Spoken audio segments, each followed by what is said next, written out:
At kasama natin ngayong hapon mula sa DA PhilRice, Science Research Specialist 2, Ginoong Kremlin Del Castillo. Magandang hapon, Kuya Kremlin.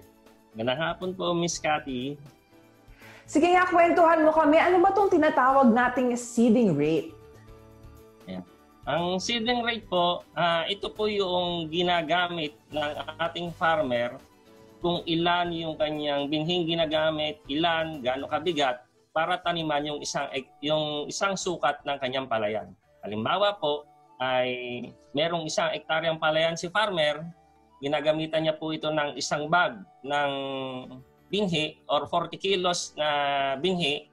So ang kanyang magiging seeding rate po ay 40 kilos per hectare po. So yun po yung ating tinatawag na seeding rate. So 40 kilos is to 1. Parang meron siyang ratio, kumbaga. So para po sa ating mga magsasaka, ano po yung tamang seeding rate? Ayan. So para sa ating magsasaka, meron po kasi tayong dalawang paraan po ng pagtatanim. Ito po yung tinatawag nating sabog tanim at yung lipat tanim. Ayan. Kunwari po sa lipat tanim po, ayan. Ang ating pong rekomendasyon doon ay 20 kilos to 40 kilos ng inbred rice seed para mataniman yung 1 hektaryang palayan. Ang rekomendasyon po nito ay depende rin po. Meron tayong tinatawag na manual na pagsabog, yung ginagamitan lang ng kamay.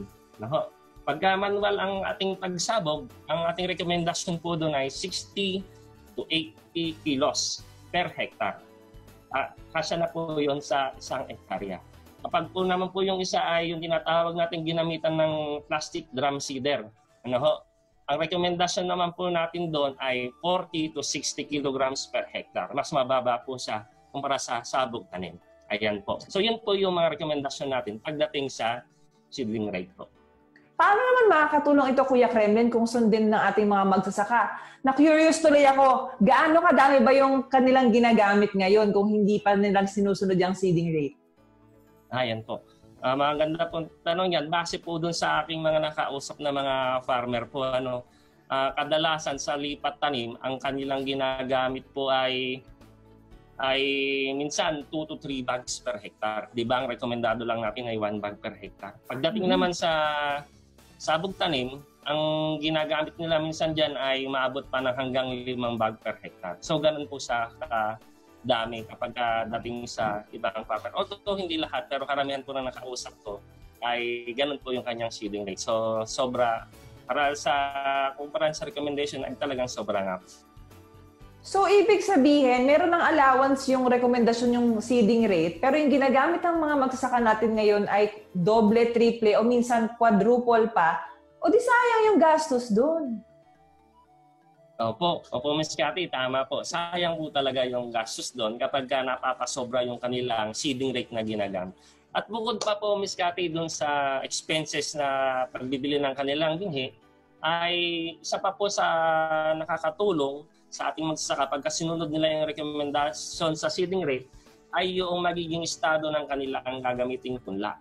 Kasi po doon sa rekomendado po natin na nabanggit ko ngayon na dami ng seeding rate, ay kapag ito'y sinunod natin, ito po ay magre-resulta sa mas malusog na punla. Hindi pala rin yung guarantee pag mas marami nilagay mo. Bilang summary, sige nga Kuya Kremlin, sabihin mo kung tama o mali. Ito yung mga sinasabi nila paniniwala ng ating ilang mga kaibigang mga magsasaka. Sabihin mo kung tama o mali para kung mali, baguhin. Kung tama ay tuloy-tuloy ang paggawa. Sige, ready ka na ba? Ready na po. Okay, tama o mali? Mas maraming isinabog, mas maraming aanihin. Sigurista. Mali. Mali po. Unang-una po, ang dami ng ani ay nakadepende ito sa ating pamamahala mula sa pagpili ng binhi hanggang sa pamamahala natin ng harvest ng pag-ani. So lahat ng mga rekomendasyon natin na yun kailangan sundin para masigurado ang mataas na ani.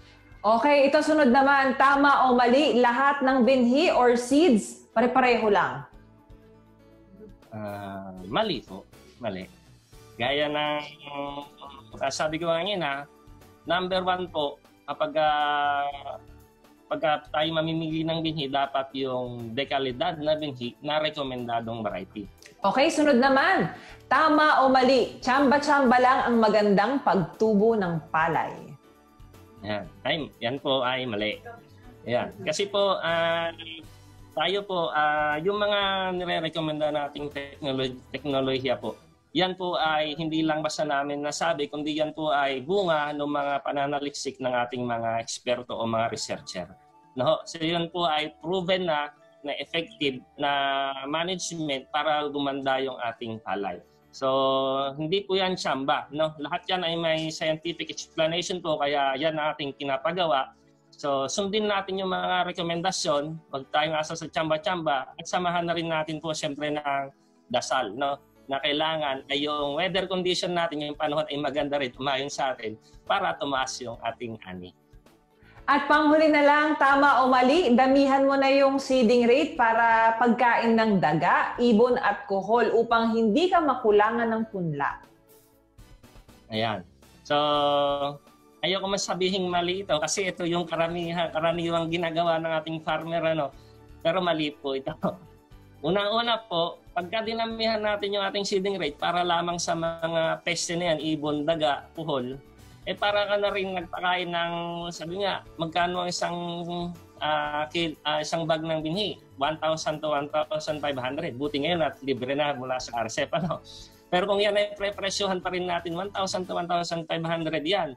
No, so imbis na bigyan natin na laanan natin yung mga peste ng pagkain na yon, ang gawin po natin ay pamahalaan na lang po natin sila.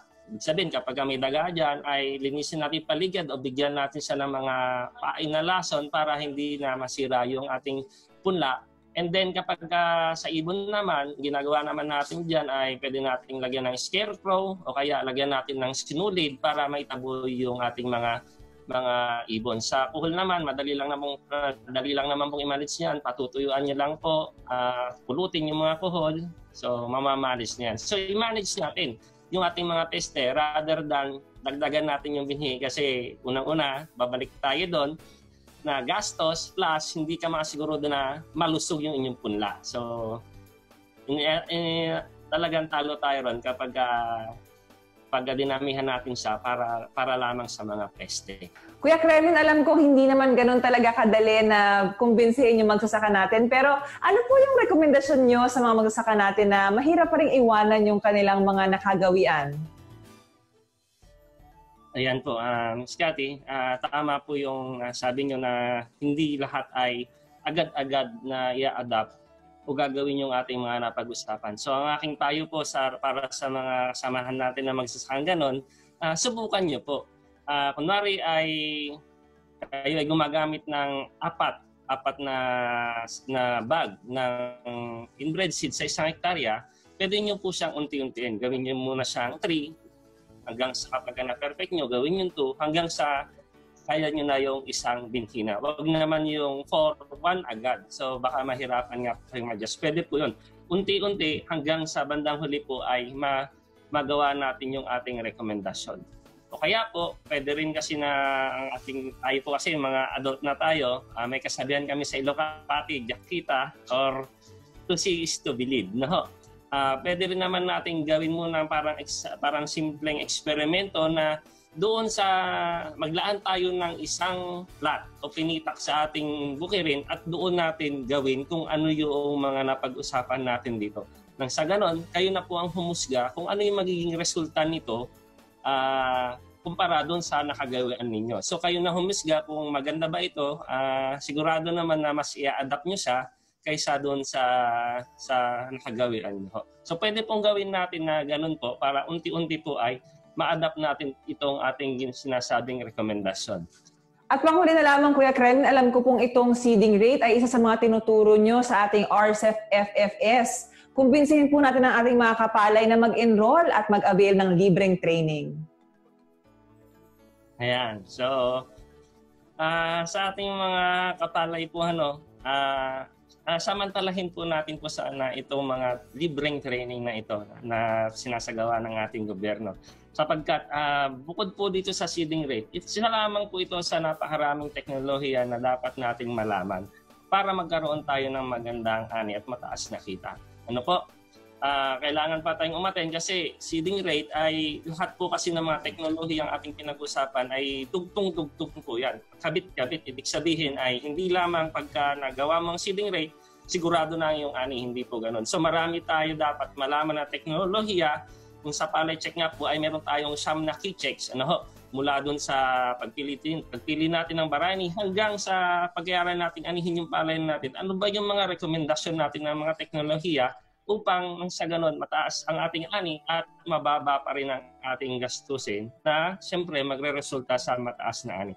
So dapat po nating malaman lahat yon upang sa ganon ay sigurado tayo na may laban tayo doon pagdating naman sa anihan ay makakamit pa rin natin yung ating nais-nais na mataas na kita. Yun po. Maraming salamat, Ginoong Kremlin Del Castillo, Science Research Specialist mula sa DA PhilRice. At aantabayanan po namin kayo sa inyong mga susunod na training kasama ang ating mga kapalay. Maraming salamat din po, Ms. Kat, at sa lahat ng mga nanonood at nakikinig po ngayon. Kaya mga kapalay ha, tandaan nyo yung sinabi ni Kuya Kremlin na itong mga pamamaraan na kanilang binibigyan bilang mga rekomendasyon ay tried and tested na. Kaya subukan nyo rin, malay nyo ay mas tumaas talaga ang inyong ani at kita.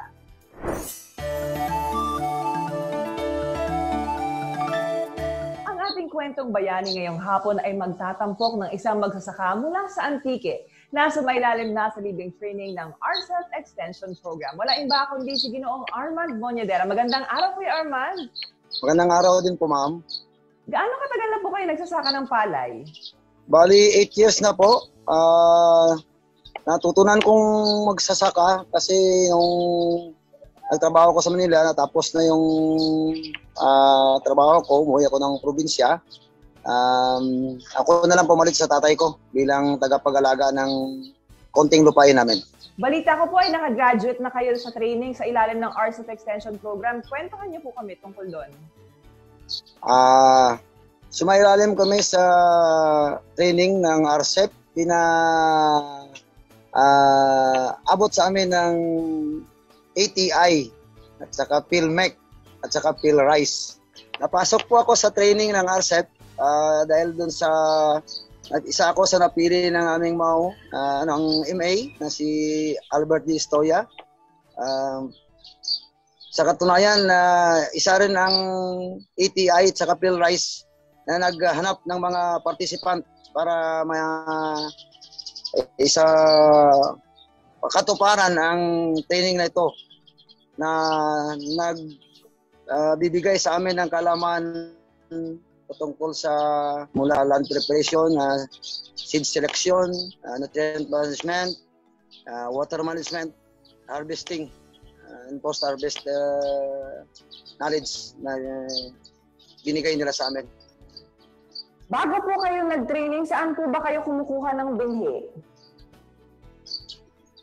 Mula nung hindi pa kami naka-training, nanghihiram kami o nagpapalit kami ng mga punla sa kapwa namin magsasaka. O di kaya, minsan pag may extra na tinatago na pera, maghahanap kami ng mga medyo may magandang ani na palay, may magandang kalidad na palay na yun ang binibili namin sa mga mahal na presyo.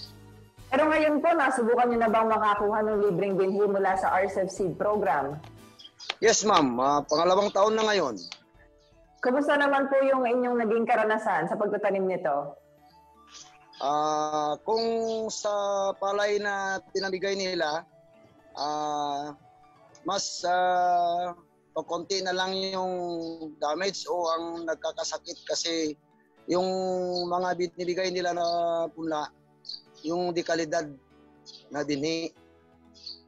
Pero patungkol naman sa ang pag-aalaga ng palay para makakuha ng binhi, sa seed grower naman namin yun tinatanong. Pinag-uusapan na natin tungkol sa mga binhi. I'm sure natutunan mo ito sa training mo, no? Yung tamang paggamit o yung dami ng binhi na gagamitin mo sa iyong lupa. And dati po ba, gaano kadami ang nilalagay yung binhi sa kada ektaryang inyong sinasaka? Kumpara natin dati, sa isang hektarya, 6 na sako yung pinakamataas. Yung Sako? pinakamababa, apat na sako. 40 kilos per sack yan, mama.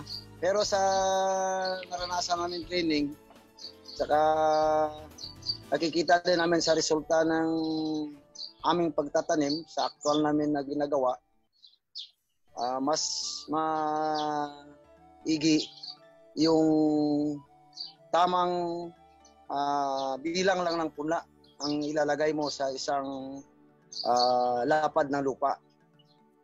Halimbawa, noon gumagamit kami ng 6 na kaban. Ngayon, ang pinakamataas na gamit namin sa isang kaban, 80 kilos. Sa isang hektarya, 80 kilos, 2 kaban. Ang pinakamababa, isang kaban, 40 kilos. 1 hektar na yan. Kumpara mo dati na 6 na kaban. Saka nag-less na ang aming gastos kasi yung mga sakit na nakukuha noong nakikita namin noong nakaraan, ngayon hindi na gaano nakikita sa mga palay na sa mga punla na binibigay ng gobyerno. Dati, kung magpunla ka ng 40 kilos per kaban sa lipat tanim, sobra-sobra na yon. Ngayon, naka-program yung PhilRice ng hybridization. Kaya ng punla, kaya ng taniman ng 15 kilos na punla ang 1 hektar sa hybridization, ma'am. Kaya mas nakakatipid ng punla kumpara mo sa inbreed. Ang spacing na tinatanong mo ay nagagamit na namin. Sa tingin niyo po ba, base po sa inyong karanasan, ay naging epektibo naman po yung mga natutunan nyo? Sobrang epektibo, malaking tulong, ma'am, kasi pati yung mga hindi naka-training, nakikita nila yung ginagawa namin, yung practice namin nakikita nila. Naghihingi din sila ng payo, nag-observe din sila, bakit ganun lang yung punla mo? Sabi ko, subukan mo. Kaya isa rin ng training na yon na nakapag-impluwensya kami ng kapwa namin magsasaka para magbago ang kanilang nasanayan. Ano naman po yung sinasabi nyo doon sa iba yung mga kapwa at magsasaka na medyo hindi pa rin na kumbensido kumbaga? Kasi iba, ang ginagawa daw ay may pasobra para daw kung meron mang mamatay, meron silang kumbaga reserba. Yung mga ganong pag-uugali, ma'am, sasabihan pa ka nga minsan na mas nauna pa ako sa duyan sa iyo . Kaya hindi mo mabibigla sila na ma-convince through our practice, through our harvest or yield. Nakikita nila na kaya pala ng 2 kaban lang ang 180 kabans na produkto. Bakit mag-6 na kabans pa ako? Tama na to, Kuya Arman, ay nakuha mo sa ilalim ng RCEF Extension Program Training. Sa opinion niyo po, bakit po mahalaga na patuloy po ang pag-aaral ng ating mga magsasaka? Habang nasasaka ka, habang nasasaka, nag-aaral ka pa rin . Kasi hindi lahat ng natutunan mo sa pagsasaka, yun lang. Katulad ng napabago-bago ang klima. May iba na naman technology ang PhilRice, may iba na naman seeds ang PhilRice na sa atin i-introduce. Kung hindi ka magti-training, hindi mo malalaman kung ano na naman yung mga sakit o ano na naman yung mga technique o anong pataba, ano na naman mga klase na teknolohiya para sa pagpapalago ng palay ang hindi mo malalaman. Salamat sa PhilRice at saka sa ATI na andun sila palagi pagka may bagong technology sila na ipaparating, nagpapatawag sila ng mga seminar, training, kaya hindi kami huli sa mga teknolohiya ng Vietnam o mga ibang nasyon. Sa makinarias, hindi na rin tayo huli. At ang huli na lamang, Kuya Arman, mensahe niyo po sa kapwa niyo mga magsasaka para po ay mag-avail din ng libreng programang hatid ng ating pamahalaan. Sa mga kapwa kong magsasaka, hindi tayo maka-avail ng programa ng gobyerno kung sarili lang natin. Kaya isa ang association o kooperatiba para na maging daan o isang institusyon na makakuha tayo ng ayuda mula sa gobyerno. Kasi kung tayo ayaw nating sumali sa mga association, hindi naman tayo kayang bigyan o panindigan ng association na kung anong hiningi nila ng mga gamit o mga punla. Kaya kakibat natin ang association para makaabil ng programa mula sa RCEP. Kabuuan RCEP na kasi may PhilMec, may PhilRice. Kaya tayong mga magsasaka, tsaga-tsaga lang at saka lahat ng mga teknolohiya, bigyan natin ng pansin ng mga programa na ibinibigay nila. Hindi sa unang araw o unang cropping matalo tayo. Huwag na tayong mawalan ng pag-asa kasi habang may klima na hindi natin alam kung ano ang klima ngayon, klima bukas, yan ang isang bagay na hindi natin maiwasan. Pero ang programa talaga ng gobyerno dapat consistent natin na suportahan. Kasi yun ang nag-aaral para sa ating mga bagong teknolohiya na gagamitin sa kaunlad ng ating bayan sa pagsasaka, lalong-lalo na sa palay. Naku, nakakatuwang marinig yan, Kuya Armand. Maraming salamat po sa inyo at sana po ay maging mas masagani pa ang inyong pagpapalayan. Thank you, ma'am. Tutok pa rin po kayo, magbabalik po ang Palaywaking ng Galing, yun pala yun. Maraming libreng training sa pagpapalayan ng tumaas ang ani at kita. Para sa mga interesado, makipag-ugnayan sa DA Agricultural Training Institute at TESDA. Call or text 0920-946-2474.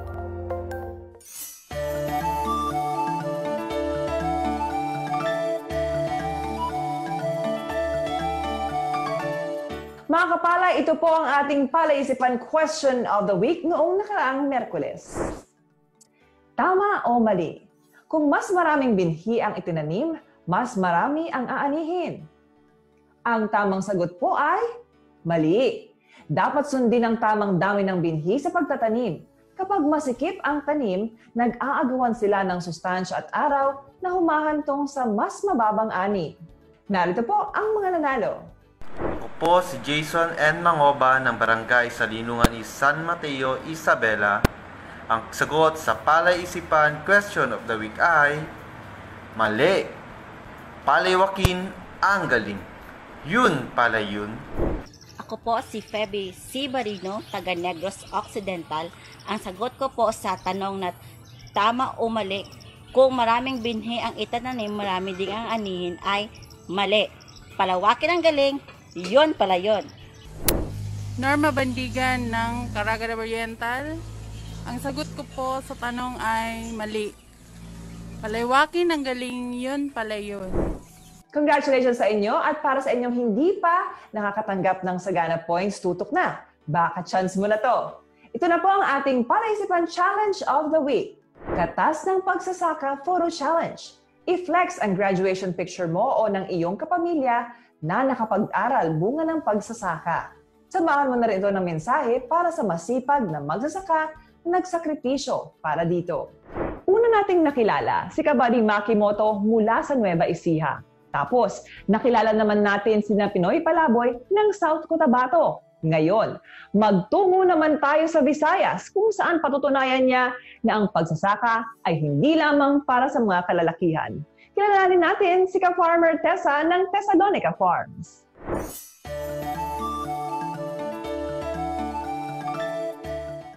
Hi mga ka-farmers and welcome back to my channel, Thessalonica's Farm.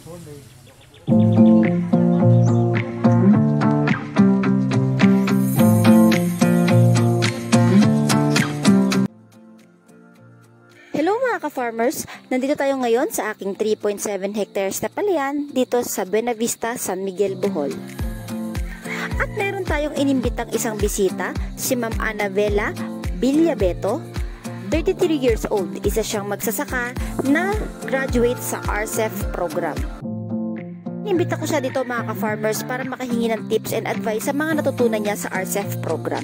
Dahil magsisimula pa lang ako sa aking palayan, malaki ang maitutulong sa akin ni Ma'am Annabella Villabeto para makapagsimula ng maayos dito sa ating palayan. Halina't kilalanin natin siya at alamin natin ang kanyang istorya bilang magsasaka. Hi po, ako po nga pala si Anabilia Pampilon Villabito from Camanaga, San Miguel, Bohol. Isa po akong farmer since birth. Since birth kasi yung papa ko ay isang magsasaka. So yun mga ka-farmers, kung mapapansin nyo, so nandito tayo, yung background natin is ito yung mga naararong portion ng ating mga lupain na sakahan. So malaki pa to mga ka-farmers yung ating aararuhin dito. So ito pa lang yung portion na natatapos. So inatanong natin kay Ma'am An kung okay ba yung lupa, na yung klase ng lupa, kasi minsan sa palayan may mga klase ng lupa yan. So itatanong natin sa kanya kung maganda naman ba yung nabili natin na lupa dito sa San Miguel. Okay So, lang. ano ma'am? Okay lang naman po ma'am, kaso lang medyo sandy siya. So kailangan nating lagyan ng organic para siya madaling masipsip ng ang Oo, yung tubig. matuyot. Hindi madaling matuyo yung yung palay.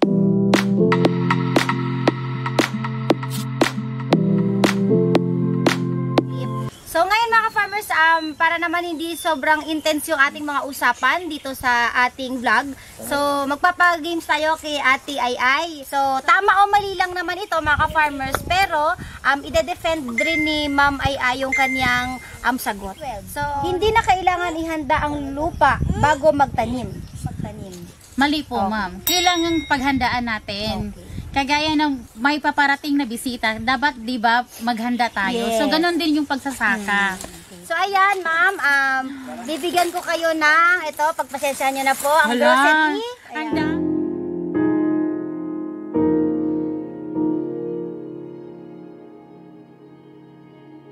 Panoorin ang full video sa aking YouTube channel, Thessalonica's Farm.